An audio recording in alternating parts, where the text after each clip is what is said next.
अनिल, अब जैसे भारत में इस समय होलसेल प्राइस इंडेक्स 30 सालों में सबसे ज्यादा है। और आप जानते हैं कि जो हमारा मिडिल क्लास है, लोअर मिडिल क्लास है, उस पर इसका सबसे ज्यादा असर पड़ता है। तो आप हमारे जो मिडिल क्लास दर्शक हैं, उन्हें ये बताइए कि वो इस समय अगर उन्हें अपना पैसा निवेश करना हो तो उन्हें क्या करना चाहिए, या अपने पैसे को बचाकर रखना है, सेविंग करनी है, तो उन्हें क्या करना चाहिए। यानी इस पूरी स्थिति का, इस आर्थिक मंदी का सामना कैसे करना है, उसके जो अस्त्र शस्त्र हैं वो पहले से ही हमें निकाल कर रख लेने चाहिए। तो वो शस्त्र कौन से होंगे? जी जी सुधीर जी, आमतौर पर ये होता है कि आप जब भी माहौल खराब लगे, आपको लगता है कि फिक्स इनकम में आप या एफडीज में बैंक में डिपॉजिट्स रख लें, या फिर आप सोना खरीदना पसंद करते हैं कि चलो ये तो सेफ है।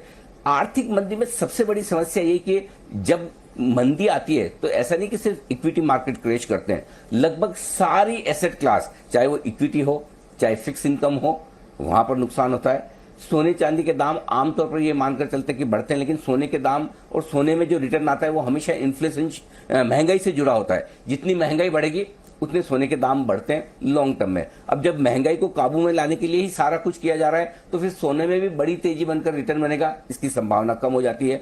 दूसरी तरफ महंगाई को काबू में लाने के लिए जो प्रयास हो रहे हैं उससे दूसरी कमोडिटीज के दाम कम होंगे, तो जो कमोडिटी पैदा करने वाले जो सारे बिजनेसेस है उनके लिए खराब बात है। करेंसीज नीचे गिरती है तो कहीं भी कोई भी जगह सेफ नहीं है। ऐसे में जो एक आम मिडिल क्लास आदमी है उसके लिए सिर्फ एक रास्ता है। पहली चीज, अपने खर्चों को कम करें, क्योंकि होता क्या है इस वक्त ना, ये सारा काम तब किया जाता है जब इकोनॉमी बड़ी मजबूत हो, सब माहौल अच्छा हो, नौकरियां बहुत सारी हों, इंक्रीमेंट्स भर भर के मिल रहे हों, और सबको लगता है कि ये बहुत परफेक्ट समय है। और उसी वक्त बाजार टॉप करने की कोशिश करते हैं, महंगाई टॉप पर आती है और वहां से सेंट्रल बैंक उसे नीचे लाने की कोशिश करते हैं। तो उस समय वैसे देखा जाए तो आज इतनी महंगाई होने के बावजूद हाहाकार कम है, क्योंकि लोगों की कमाइयां हैं, लोगों के पास पैसे हैं। तो जैसे जैसे ये पैसे कम होते जाएंगे वैसे वैसे दिक्कतें बढ़ेगी। तो आने वाले समय के लिए पहली चीज, अपने खर्चे अभी से कम कर लीजिए।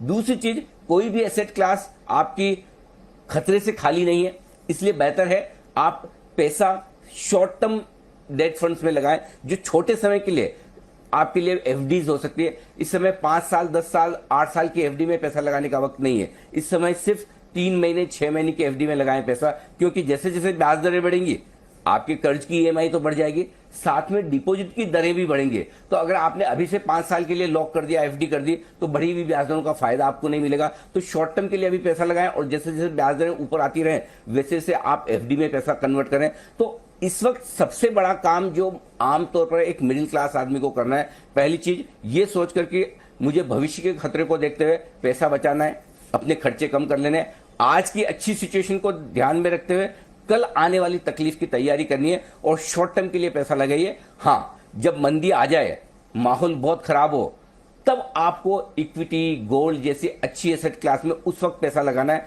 जब ये सारा कुछ हो जाए।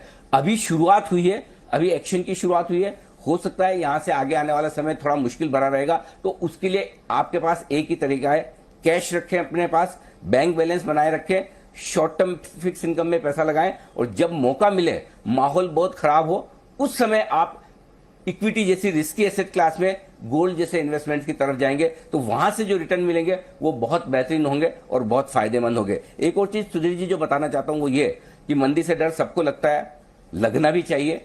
अब तक दुनिया में, स्पेशली अमेरिका में 14 ऐसे मौके आए जहां रिसेशन हुए हैं, 14 मौके आए, लेकिन हर रिसेशन के बाद बाजारों में, हर तरह के बाजारों में तेजी होती है। और आप देखिए ना, हमने 100 से सेंसेक्स शुरू किया था, और 42 साल 43 साल में 100 वाला सेंसेक्स आज भी 55,000 है।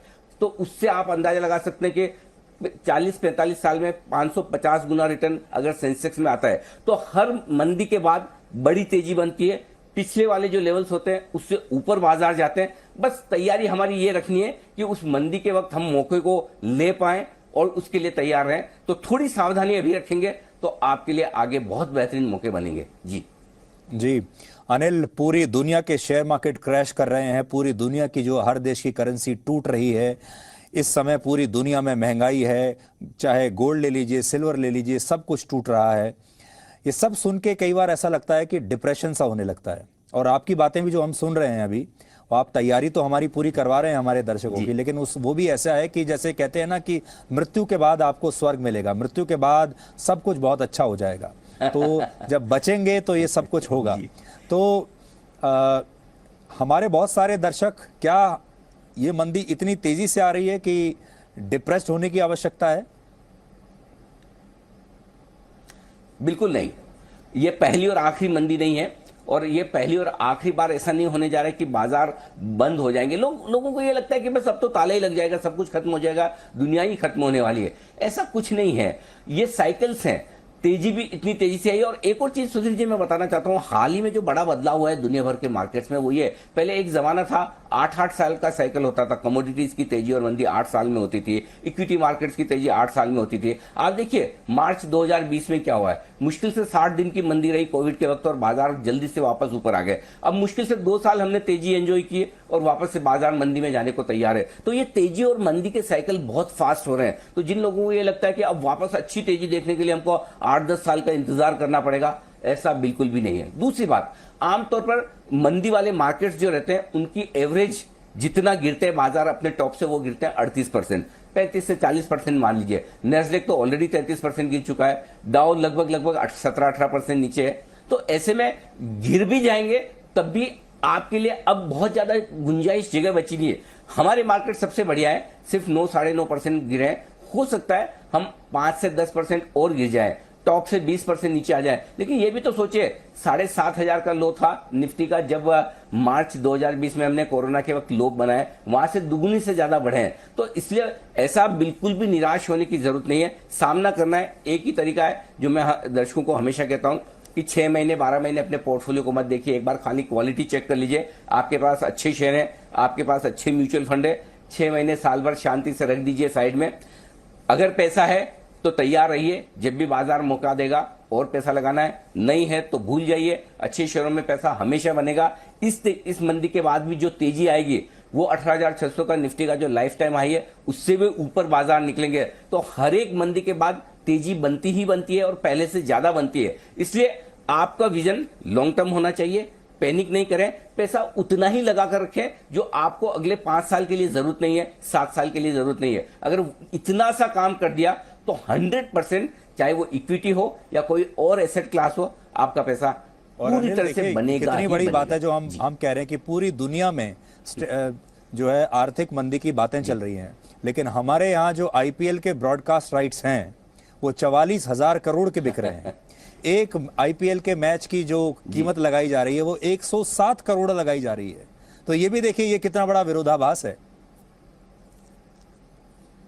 बिल्कुल, अनडाउटेडली। और इसीलिए आप, हम और हिंदुस्तान के लोग न तो बढ़ती हुई महंगाई को फील कर रहे हैं, न ही इस मंदी को फील कर रहे हैं। अगर आप दुनिया भर के बाजार या हिंदुस्तान के बाहर की खबरें देखना कम कर दें, हमारी प्रॉब्लम तो सिर्फ एक ही है सुधीर जी, कच्चा तेल $120 के ऊपर है। अगर ये कच्चा तेल $70-80 आ जाए तो हमें तो दुनिया भर की महंगाई से भी कुछ भी लेना देना नहीं है, हम तो पूरी तरह से निपट लेंगे। सिर्फ हमारे लिए एक ही मुश्किल है, बढ़े हुए कच्चे तेल के दाम। और जैसे कच्चे तेल के दाम बढ़ते हैं, पेट्रोल डीजल के दाम बढ़ने ही बढ़ने हैं और बढ़ भी रहे हैं, और उसका असर सब महंगाई पर पड़ता है। अदरवाइज 130 करोड़ 140 करोड़ हिंदुस्तानी है, इतने कंज्यूमर्स एक साथ आपको किस देश में मिल सकते हैं?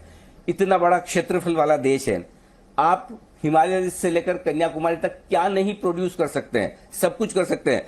हिंदुस्तान की इकोनॉमी इसीलिए बेहद मजबूत है और इस वक्त मेरे ख्याल से one of the best period में चल रही है। फर्क सिर्फ इतना है, हम ग्लोबल मार्केट से जुड़े हैं। वो कहते हैं ना कि अगर हमारे पड़ोसी के घर में कोई ऐसा खराब माहौल हो गया हो, कोई बुरी खबर आ गई हो, तो हम तो उत्सव नहीं मना सकते, हमें भी साथ देना होगा। तो बस वैसा ही माहौल है। दुनिया भर के बाकी इकोनॉमी में समस्याएं बहुत ज्यादा है, हमारी छोटी है। हमारी समस्या सिर्फ कच्चा तेल है। एक बार क्रूड कंट्रोल में आ गया तो हमारी इकोनॉमी बहुत बेहतर है। एक और चीज जो कहना चाहता हूं, अगला बड़ा ट्रिगर जो दुनिया भर की इकोनॉमी के लिए और हमारे बाजारों के लिए हो सकता है वो है कि अगर रशिया और यूक्रेन के बीच में ये जो युद्ध चल रहा है, अगर इसका शांतिपूर्वक समझौता होकर ये खत्म हो जाए तो कच्चे तेल के दाम भी आसानी से $20-30 नीचे आ सकते हैं। और जैसे ये हुआ, हमारे बाजारों की समस्या तो खत्म है, काफी हद तक हम निपट लेंगे। तो सिर्फ एक ही बड़ा ट्रिगर है हमारे लिए, जोकर इन द पैक, कच्चा तेल, क्रूड।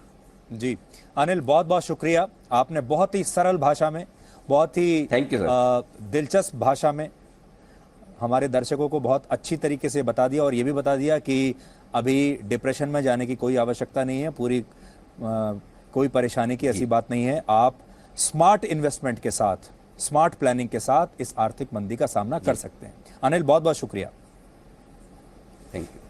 Thank you sir.